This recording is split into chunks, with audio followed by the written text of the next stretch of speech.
What's going on? What's going on? What's going on? About to sit here and check out this. I got a compilation basically of different people talking about Elvis Presley.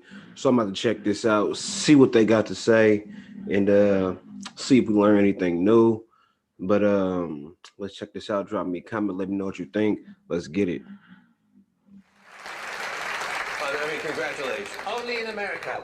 Oh, well, it's so much better than a magazine interview because I realized as I was talking, I could actually stop trying to hopelessly describe it and actually, you could hear it. The thing, I mean, okay, it's got Zeppelin and it's got Portishead and it's got Timbuktu and it's got all of those elements seamlessly woven together. But the other thing is, right at the heart of it is almost, it almost turns into, for 1 minute, what is the soul of a man? It almost goes back to the blues roots of it, and what's always there, it was always present in your work, no matter how many tangents go out, and it always seems to go back to that blues core. And I'd like to talk. Well, let me shut up for a moment. Let's talk about that. Let's talk about what got you into it and what keeps you going back to that source. I don't know. I think maybe, and we all in this room have had a moment where music suddenly became the absolute only thing in your imagination and your mind. And for me as a kid, I lived in England, and the whole radio setup, the whole exposure to music was really very muted. The post-war Britain was a very dour and very sort of understated and a place of where there wasn't a lot of dynamism. And as a kid, didn't know what was going on, I was hanging out. I once wrote a song called White, Clean and Neat about hanging onto my mom's skirts and just being in the warmth of my mother's care and attention, but having no idea of what was going on. And then I heard Elvis. And, I was about 9 or something like that, and this voice came across in amongst Pat Boone and Johnny Mathis and all the stuff that was part of the Valium that we still know about today. Elvis came straight through, and he had the Blue Note. He was listening to Sleepy John Estes. He was listening to the guy who did That's All Right, Mama. Thank you, yeah. I get like that now. And he got all this stuff, Mystery Train, Little Junior Parker's Blue Flames. I didn't know anything about the references. I didn't know anything about what I know now, where it came from, but I heard that voice. And no matter how his image has been maligned and how it ended up, when I met Elvis with Led Zeppelin one evening in LA. Oh, that alone, hold it, let's pause for a minute. Let's just drink that in for a second. Hey, we could do this all around the country, Ed McMahon here. Yeah, well, Elvis wanted to know who was this. He'd adopted a kid when he was in the forces in Germany in 1959, some sort of pen pal extremity thing, whatever it was. And this kid was a bit younger than the king himself and was into Zeppelin. And we were involved with some people around that time who were booking out Elvis too. And Elvis wanted to know who was this bunch of guys who was selling tickets quicker than him. And so they said, it's Led Zeppelin. And we went to see him 2 or 3 times. And a couple of times he made mistakes. And I remember that night at the Forum, he was doing something like Reconsider Baby or whatever it was, the Lowell Fulson song. Yeah. And he stopped it and he said, wait a minute, we've got Led Zeppelin in here tonight, we've got to get this right. And I went, I mean, so I mopped the tears away and we got the nod that we were going to meet him afterwards. And we went to the hotel and they had the entire top floor. No motorbikes or snakes. They just had these trestle tables with a couple of big guys, and they ushered us to a suite down the hall. It was a tacky place. It was great. It was all purples and browns, and He carried that with him, I believe. Yeah. Well, there's nothing wrong with that. The room was filling up with sort of second-hand Anne Margarets. There was a lot of... Well, it has to be said, a second-hand Anne Margaret is nothing still... wrong with that. And I was looking at Stella Stevens over the other side of the room and salivating. It was a fantastic build-up And the hall, at the end of this huge suite, which was almost as big as this room, a door kept opening and somebody kept popping their head around, just waiting for the temperature of the room and enough cosmetic to join the atmosphere so that it was getting a bit sort of feral. And then the door opened and this guy came through the door and my heart jumped. It was like, whoa, look at the way he moves. And I mean, he was just going around chairs like...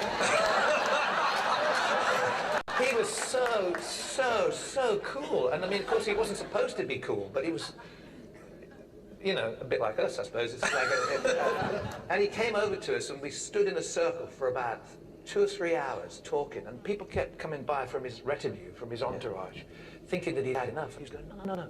We had a great conversation. And our manager, Led Zeppelin manager Peter Grant, is sort of quite well known as, probably as much as John Paul Jones, you know, big guy, very great presence about him. And Peter was just going past us on the way to taking a seat somewhere in the homage area. Yeah. the second circle. That's right, yeah. And he lost his footing a bit like our friend there, and he 350 pounds of joy ended up on Vernon Presley's lap. And Elvis's dad was really frail, with a white safari top. And we talked with Presley for about three hours. It just went on, and then we were talking about the root, and your question about where did it come from? It came from him, and he still got it. He still was into that whole Delta thing. He, you know, Good Rockin' Tonight, all that stuff that got him going in the first place. But he also knew, and he had a great sense of humor, and he knew that he was locked in this self-parody. I mean, when the songs dried up, when Lieber and Stoller and Pomus and Schumann, when that kind of whole era of creative writing started to wane and things changed, I didn't want to hear Elvis doing a Neil Diamond song. Right. I wanted him, I mean, it was bad enough him coming out of the army and doing Are You Lonesome Tonight, you know. I wanted him to stay wild, to give me all those edges, that kind of, that howl that he had. But, you know, he was just amazing and spectacular, and it was just that he really opened the door to my whole love of music. And because of him, and because of the choice of his material, I found out Smiley Lewis, you know, I found all those great singers, and now all these box sets that come out, some of the stuff that he did in the 60s and was quite so well crafted. Yeah. Hank Garland's guitar playing, the stuff at RCA in Nashville, I mean, the recording of it, and his humor in the middle of it all is great. So it was a dream come true to meet him, but it was also just by chance that I heard him, and it affected me the way it did. And from Elvis straight through to the Tuareg guys in Timbuktu, it's a straight line. Yeah. It curves a bit, but the blue note is there all the way through my life. It's just calling to me. Well, you know, and I think that's the thing, that the more time that goes by, the easier it is for people to get confused about how important Elvis's moment was, because, you know, because there's always the feeling that, well, they're not giving enough credit to Chuck Berry and Bo Diddley and Little Richard and so on, which is true. Right. But Elvis rearranged the mainstream. If Elvis hadn't taken it from How Much Is That Doggy in the Window and turned it into this is mainstream popular music, then Little Richard and Chuck Berry and Jerry Lee Lewis would not have had the opportunity to get through it all. Sure, and he was also white, which was that's right. crucial, because that gave him the foot in the door that maybe Alan Freed was trying to do with Chuck and Bo and all that sort of stuff. But he was, and he was a great-looking guy, and he actually, that physical representation, by the time he got to England, guys were like hitting themselves on the head. Bang, what's going on? Who's this human being? It was fantastic in the middle of all that crap. You know, there was one shining star, and then of course you get exposed to, I mean, Bo Diddley the Man and all that stuff. Yeah. And I was just, as you say, in the dark with my radio. So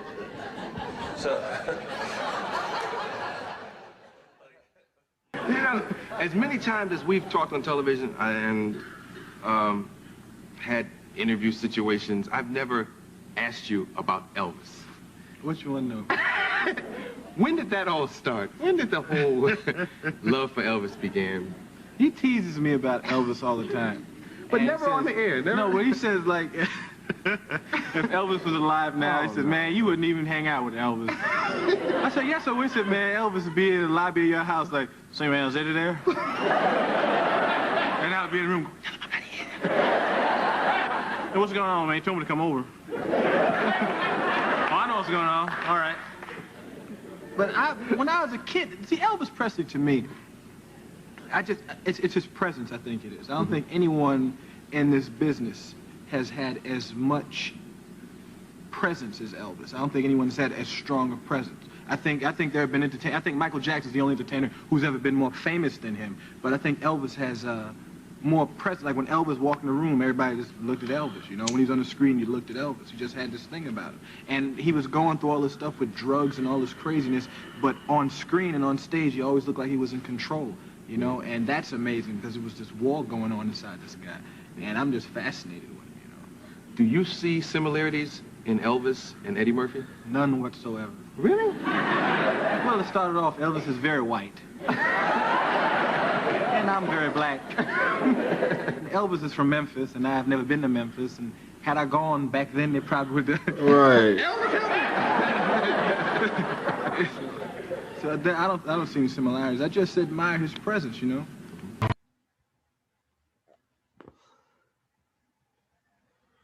When you think of actors that you've worked with, some of the more surreal experiences, Elvis Presley and King Creole, was that a little bit of a different movie to work on? Well, that was acting for me, you know. I was playing Maxie Fields, the gangster. What was your impressions of Elvis? Well, actually, he was a very modest kid, or at least he behaved that way with me, and very polite.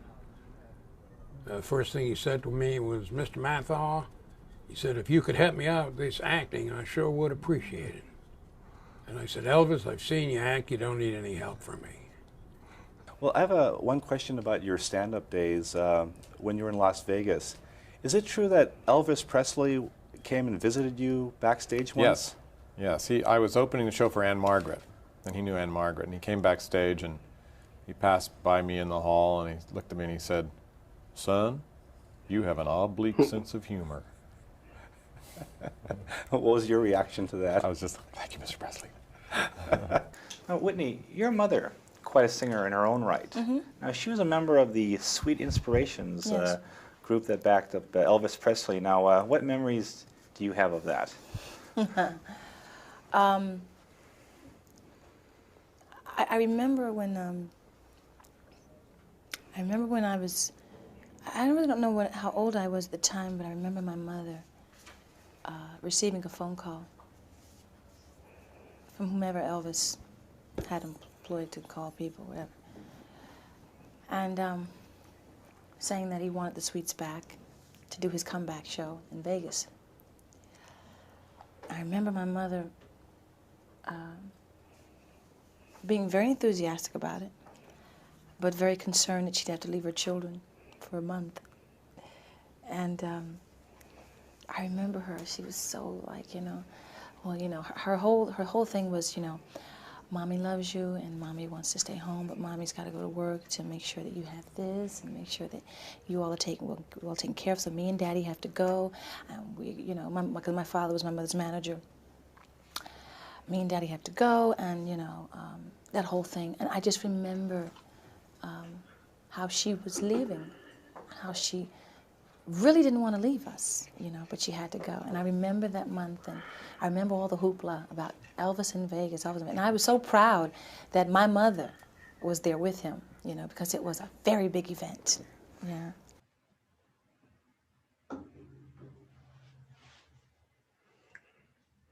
I'm the kid who kicks Elvis in the shins. I mean, that's what I've done with my life, I guess.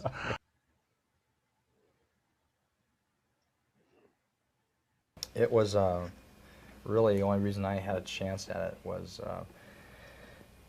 a casting woman named Joyce Selznick who said, I think I've got an idea for this. I think I got an idea of a guy who could play it. And Joyce and I knew each other from having met with each other 5 or 6 times on different projects. I'd never done a show never been hired by Joyce.